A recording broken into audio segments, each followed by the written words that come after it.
E aí, pessoal, tudo na paz, tudo bem? Hoje nós vamos falar um pouco de um tema, de um artigo aqui do blog, um pouco até polêmico, porém que vale a nós uma reflexão. A pandemia é punição para a igreja?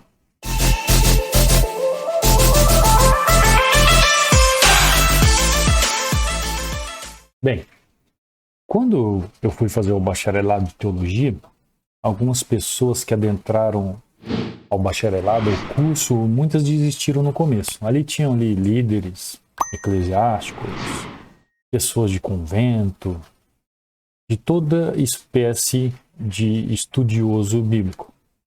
E eles acharam que a gente ia chegar no bacharelado de teologia e ia começar a ler versículo por versículo da Bíblia, procurar interagir e se interessar por versículos e aplicabilidade de cada linha do texto. Quando, na verdade, quando nós exercemos um bacharelado e a teologia, nós refletimos acerca daquilo que Deus deixou de contrato entre o homem e Deus, ou entre Deus e o homem.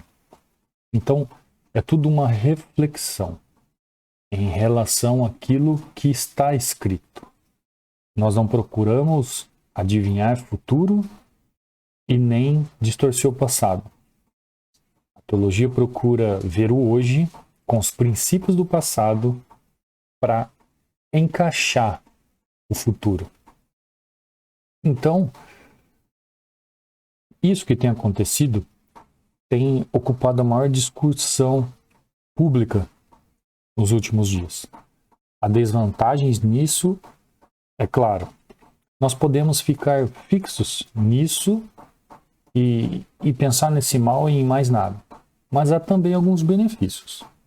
As pessoas estão pensando de forma abrangente sobre isso e sobre as situações que norteiam o que está acontecendo. E como resultado, as pessoas têm algumas boas perguntas. Então, neste vídeo e neste post aqui do blog, algumas perguntas mais comuns sobre toda essa situação que o mundo, que o planeta Terra está passando. E a pergunta sempre é castigo de Deus? E como devemos responder a isso? Bem, quando nós analisamos a questão bíblica dentro do ramo da bibliologia, a gente analisa Deus e o governo do homem. Toda a estruturação criada por Deus e como o homem governa essa estrutura.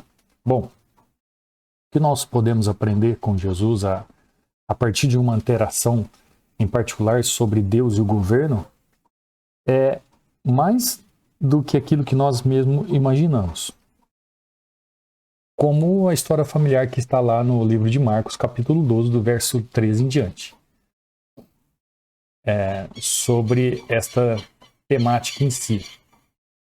Agora, em relação à questão de como vivemos, de desvantagens ou desvantagens, é realmente uma punição de Deus? Bom, sem nuances ou sem reflexões a mais, podemos dizer que sim. Pelo pecado que foi implantado pelo ser humano. Mas precisa ser dito que este ponto, Deus criou um bom mundo sem pecado e sem morte. Tudo que Deus fez era bom.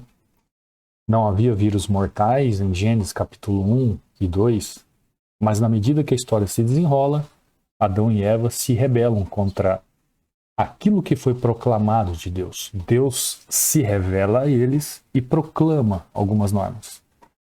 Ou seja, algumas diretrizes. E eles se rebelam a ela. Então, o pecado e a morte adentram a essa dimensão, a este plano do mundo, através dessa desobediência. Ou seja, desse pecado. E o julgamento de Deus contra o pecado é de longo alcance. Espiritualmente falando, eles e todas as pessoas nascidas após eles existem um estado de alienação em relação a Deus. Isso nós vemos no capítulo 2 de Efésios, capítulo 1 de Colossenses. Esta maldição contra o pecado também é vista em eventos maciçamente destrutivos, como inundações, terremotos, tornados. Também sentimos isso em doenças mortais, que nós vemos aí nos dias de hoje. Então a criação geme pelo peso de tudo isso que aconteceu lá no Jardim do Éden, como está lá em Romanos, capítulo 8, do verso 20 em diante. Bom, a pandemia então é um castigo de Deus? Sim. Os vírus e todas as expressões deste mundo que jaz do maligno são expressões do julgamento de Deus contra o pecado. E é aí que vem a grande diferenciação, é contra o pecado. Então, como nós devemos responder a uma pergunta dessa? Mas em outro nível para essa questão. Essa é uma punição específica de Deus contra o pecado particular de alguém? Será que é isso? A resposta a essas perguntas específicas, por quê, não serão encontradas por nós. Elas estão presas na vontade secreta de Deus e só a Ele pertence. É um atributo que não é delegado a nós. É aqui que temos que ter cuidado e não ser cavalheirescos. Sem uma palavra específica de Deus abordando a causalidade deste evento individual, não é útil especular dogmaticamente. Em vez disso, precisamos ser governados por princípios bíblicos firmes, trabalhados naquilo que as Escrituras de Deus nos demonstram. A doutrina da providência de Deus ensina que não há acidentes, nem há moléstias. Como diz Sproul em seus escritos, Deus defende e governa o mundo, mesmo em seu estado quebrado e amaldiçoado. Ele está no controle e usando todas as coisas para realizar seus propósitos. Inclusive, eu vou deixar aqui na descrição do link um livro sobre o governo de Deus para você entender um pouquinho mais sobre este fato ou este ato de Deus. O mistério por trás da providência de Deus nos lembra que não temos acesso àquilo que é secreto da parte de Deus. Nós simplesmente não temos autorização e segurança para este nível de inteligência e esta dimensão espiritual. Nós não temos acesso a essas dimensões. Mas isso significa que este ponto não pode ser mais útil para nós. Será? Não. Pelo contrário, a mão soberana de Deus por trás de uma providência deve nos levar a uma reflexão pensativa. E aí está a teologia. A providência de Deus deve nos levar a uma introspecção, não à indiferença. Quando Deus permite que algo venha até nós de forma tão clara e inegável, nosso primeiro pensamento não deveria ser absorver o pessoal motivo do mistério divino, mas a introspecção pessoal por causa da depravação humana, ou daquilo que a humanidade tem feito até os dias de hoje. Em outras palavras, devemos usar esta oportunidade para nos examinarmos perante o Senhor. Devemos considerar se individualmente nossas famílias, nossas casas de orações, nossas comunidades, nossa nação e assim por diante, se nós estamos fazendo qualquer coisa que desonre a Deus. A providência de Deus deve nos levar à introspecção e não à indiferença. É isso que nós temos que analisar. Um dos princípios que podemos aprender com as Escrituras é que Deus pretende usar estações como está para humilhar as pessoas. Em meio às pragas do Egito, Moisés e Arão vão diante do faraó e lhe perguntam: quanto tempo você se recusará a se humilhar diante de mim? Você vê lá o texto bíblico em Êxodo, capítulo 10 em diante. Então, a resposta adequada a essas coisas é humildade. No Novo Testamento, Paulo adverte os coríntios orgulhosos e explica que uma das razões pelas quais muitos deles estão sofrendo é por causa do orgulho desenfreado. Você pode ver isso e ler com calma lá em 1 Coríntios capítulo 11 em diante. Embora nossos pecados individuais não sejam a causa primária de toda a situação, eles estão ligados a ela. Portanto, é sábia a administração da ocasião examinarmos diante do espelho da palavra de Deus e fazer os ajustes necessários.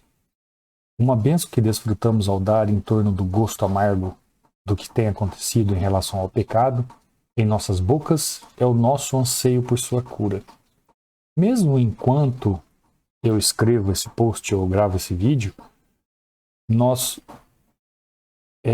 nos enchemos dessa profunda gratidão por quem é Jesus Cristo por nós, que se tornou uma maldição por nós que somos pecadores, como eu e você. Em Gálatas capítulo 13, verso 3. Aliás, Gálatas capítulo 3, verso 13. Então, Jesus ele resgata pessoas alienadas não só das maldições do pecado, mas também do próprio pecado. E isso nos leva a valorizar Cristo ainda mais. A amargura da maldição do pecado faz de Cristo o remédio ainda mais doce. O que nós temos que analisar como um desfecho dessa reflexão é que se Jesus está à porta, está à volta, os acontecimentos que vêm surgindo não são providências da obscuridade ou das trevas, porque pela reflexão e entendimento das trevas, eles não querem que Jesus Cristo volte pela segunda vez e que o ser humano seja remido de uma vez. Ele quer que o mundo perdure do jeito que está, para que ele possa fazer o que ele quiser. Então, essa antecipação da volta de Deus, na forma de Cristo, é uma providência do próprio Deus, para fazer com que sua noiva se feche em estado de igreja juntamente com ele o mais rápido possível. Fica aqui essa reflexão sobre este tema, sobre estes tempos, e nos vemos no próximo vídeo. Forte abraço, dias de paz e até mais.